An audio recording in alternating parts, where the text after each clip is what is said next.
Alright, this is the CBT guitar lesson for Jay, and I'm just calling it relative minor chords. CBT lesson. We've talked about this.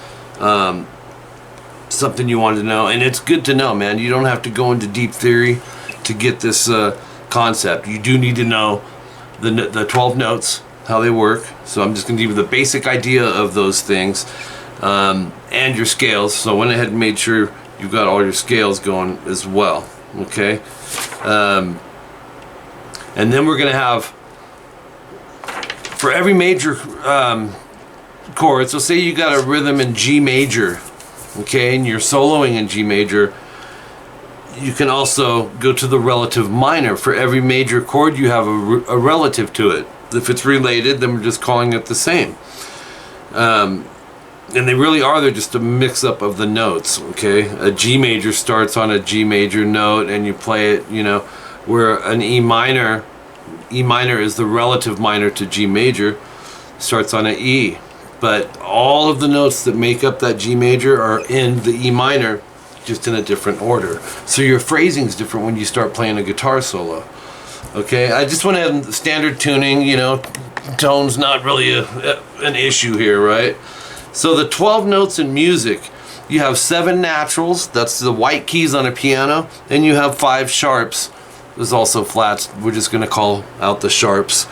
7 naturals, 5 sharps. So when you see a piano, there's 3 black keys, then 2 black keys, and then that concept goes up the neck. That's the next octave. So there's 7 naturals and only 5 sharps. That means 2 of those naturals don't have a sharp. That's going to be E and B. Now this is written in your tabs. The 7 naturals on guitar are, it's just A, B, C, D, E, F, G. A, B, C, D, E, F, G. Those are all the naturals. Once again, on a piano, the white keys. Then you have sharps for every one of those except E and B. And I won't spend a ton of time here because I think we've talked and you do have an idea on this. So if you're on E, the next note's a F. If you're on B, the next note's a C. All the other ones have a sharp. This is a G. Most people know that. This is a G sharp. This is a A, because the musical alphabet only goes up to G sharp. You have A, B, C, D, E, F, G, and then A sharp, C sharp, D sharp, F sharp, and G sharp. So those 7 plus those 5 are your 12 notes in music. Guitar being set up in half steps. Okay, so let's jump into a little more of the understanding now. So I went in order alphabetically with the A major scale, which you may know these, you may not, or may know some of them. So open A, 2nd fret, 4th fret. Open D, 2nd fret, 4th fret. 1st fret G, 2nd fret G. Okay, 1, 2, 3, 4, 5, 6, 7. It's your 7 notes. That's just another A note, it's an octave. So here's where it matters, and why you need to know the musical alphabet, because you got to know what the name of the note is, so you know which relative is to the major, if you follow me. So we're talking A major here. That's our A major scale. If you look at it on your tabs, you'll see I darkened it, and then I circled A. The 6th note in the major scale is the relative minor. That's key, Jason. That's key to know. The root note, you know, you probably can find that easily, right? So when you look in your tabs, you're going to count 6 notes. Give each, they have an alphabetical name, but if you give them a numerical name, you can count to the 6th note. And whatever that note happens to be is the related or relative minor to the A major. So I'm going to count the notes. 1, 2, 3, 4, 5, 6. That's an F sharp. So A major and F sharp minor are the related chords. So if you're me and you are jamming, you're playing this A major chord and I'm soloing, sure, I can grab stuff out of A major scale.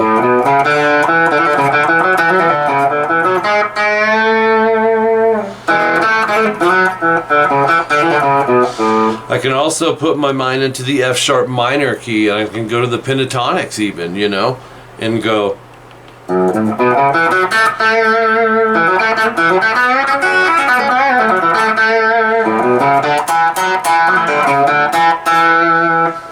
Your wrist will start sounding different because the layout of the notes and the strings are going to be different. The patterns, all that fun stuff. It's so cool. So you'll see when you have your tabs that A major, the relative minor is F sharp, so A and F sharp minor. For B major, it's B for the root. So you're playing something in B major, you count to the 6th note, you get a G sharp. So G sharp is relative minor to B major. 2, 3, 4, 5, 6. That's our 6th note of G sharp. So B major and G sharp minor. You can solo in B major.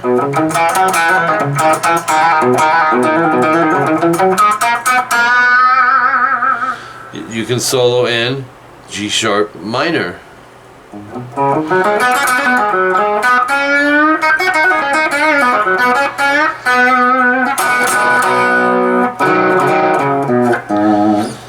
That's how it works. C major. First note's a C. So we want to find the relative minor to C major. 1, 2, 3, 4, 5, 6, 7, and the 8 or the 1 again, which is the octave. 1, 2, 3, 4, 5, 6. That's an A note. So C major and A minor are the same. Just think of it like that. For D major, we already have the major chord, our D. So 1, 2, 3, 4, 5, 6. Our 6th note is a B. So I can solo in D major.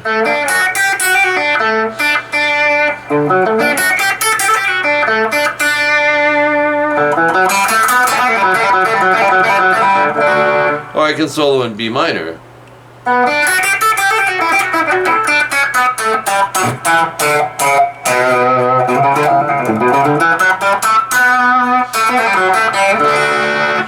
They all work. E major.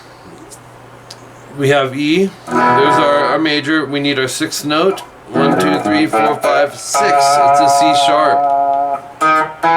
So E major, solo in E major, or we can solo in C sharp minor. It's cool, huh? F major, so we need the relative minor. 1, 2, 3, 4, 5, 6, 7, root. So our 6th note is an open D. So F major and D minor, or is the relative minor is D. So I could solo. I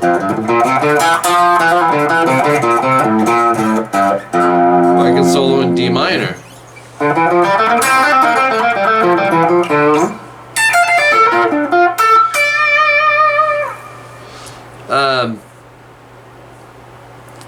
Last one is G major, one of the most common keys. What's our relative minor? 1, 2, 3, 4, 5, 6. Right there is an E. So I can solo in G or E minor.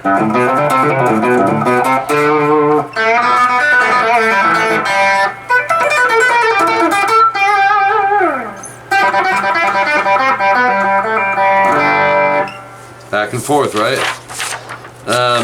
And I even gave you the sharps. So you have all the keys and their relative minors. A sharp major.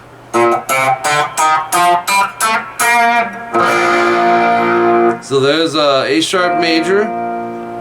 Let's find the 6th note. 1, 2, 3, 4, 5, 6. That's a G. So A sharp major and G minor.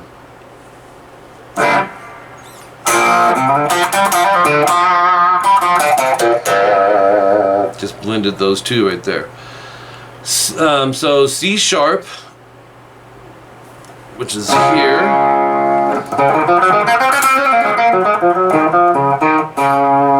The sixth note, 1, 2, 3, 4, 5, 6, is a A sharp. So C sharp major, we can solo in, or A sharp minor, we can solo in.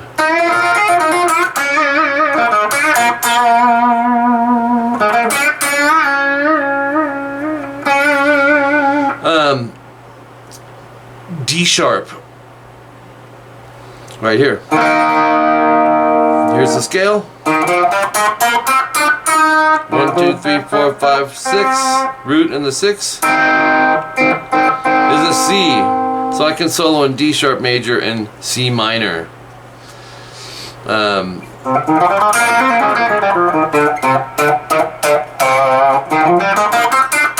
They just intermingle.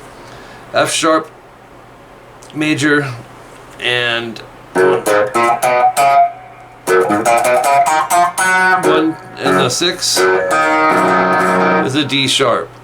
So F sharp major you can solo in, or you can solo in D sharp minor. G sharp major, if we go to the 6th note, it's a F. It's one way to locate them too. That'll always be a root 6 concept. So you can solo in G sharp major as well as F minor. Another option, pick any note. What note is it? I'm going to pick this one. That note will be your major. Count 3 frets back. 1, 2, 3. That note will be your relative minor. That's just another way for you to visually locate it. Okay, so say you're playing a D, that's a D note, and you wanted to know the relative minor without having to go way over here and play it. You're already up here. If you count a step and a half or 3 frets back, whatever the note is your relative minor. It's the same as doing, you know, it's just an octave difference, but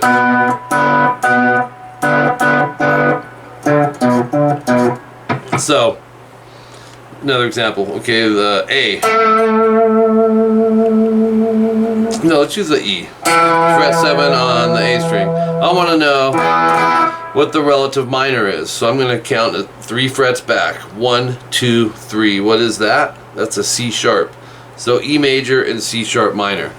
It's just a secondary way you can go about those. It's stuff that I use. I'm sure there's other ways to go about it. At the end of the day, as long as you can locate them fairly quick, man, you want to be able to just do them so when you solo, you'll know going into that solo, and it's not too much to remember those two things, your root key and the relative minor. Okay? And that's it for that. It's really not that crazy, huh? I hope you don't think it's crazy. But it really does help me when I'm soloing. Before I knew this, I could still do it, but I kind of just did it by ear. I knew the neck very well, so I knew what I could get away with. Or if I hit the wrong note, I knew I was usually within a half step. I could bend to it and make it sound like I meant to, you know. But this is a sure way to be able to know. I got a song in G major, super common key, so I'm going to write a solo in G major. But wait a minute, what's the relative minor? E. So I can solo in E minor as well, and go to those 2 different locations where I know different patterns and riffs and play them. So thanks, Jason, for letting me do this for you.